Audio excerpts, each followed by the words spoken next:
آہا،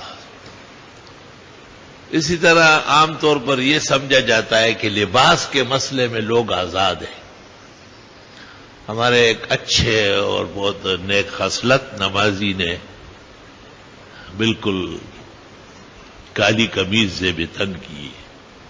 کالے لباس کا استعمال کم ہونا چاہیے، پسندیدہ نہیں ہے. صرف فتح مکہ کے دن پیغمبر سے کالی پگڑی ثابت ہے. تو علماء دین کہتے ہیں کہ فتح مکہ کا تو مطلب یہ ہے کہ اس کے بعد کبھی نہیں تھی اور اس سے پہلے بھی کبھی نہیں تھی.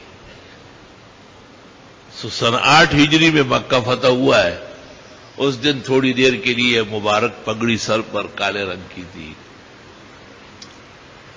اور باقی اس سے پہلے جو مدینہ منورہ میں 8 سال گزر گئے، اس سے پہلے 13 سال مکہ مکرمہ میں گزرے،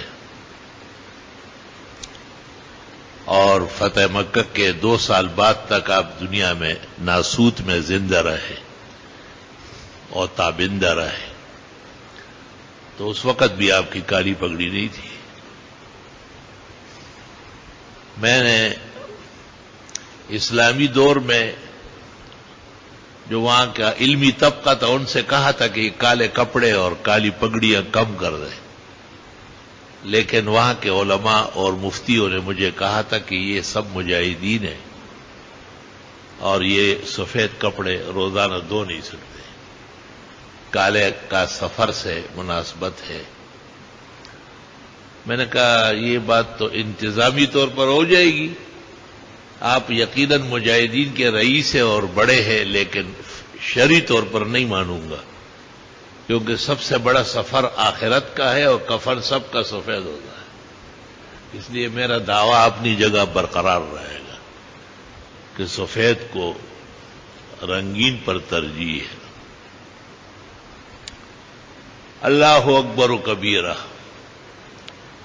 تو پہلی بات تو یہ کہ سب سے زیادہ جو سزا ہوئی ہے اور نقصان پہنچا ہے آدم علیہ السلام کو، وہ تو لباس کے رنگ میں ہوا ہے.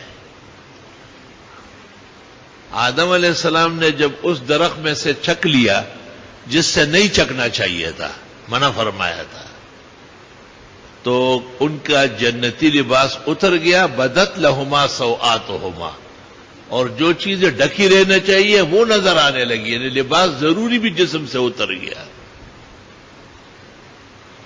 تو آج جو ہمارے بعض دوستوں کے اور مخلصین کے لباس میں کچھ کمی ہے، اس عاجز اور فقیر کا خیال یہ ہے قرآن مجید و سنت کی روشنی میں کہ یہ کوئی پکڑ ہے، یہ گرفت ہے. بالکل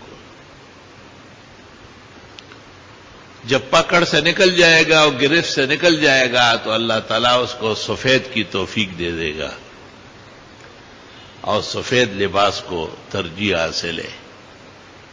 اور اس لیے پیغمبر نے ترمذی میں کہا ہے البسوا الثیاب البیاض، سفید کپڑے اختیار کر لو، فإنه أحب الثیاب إلی اللہ، اللہ تعالیٰ کو بہت زیادہ پسند ہے. وفیہ تکفنون موتاکم، اس لیے تو مردوں کو کفن سفید دیتے ہو.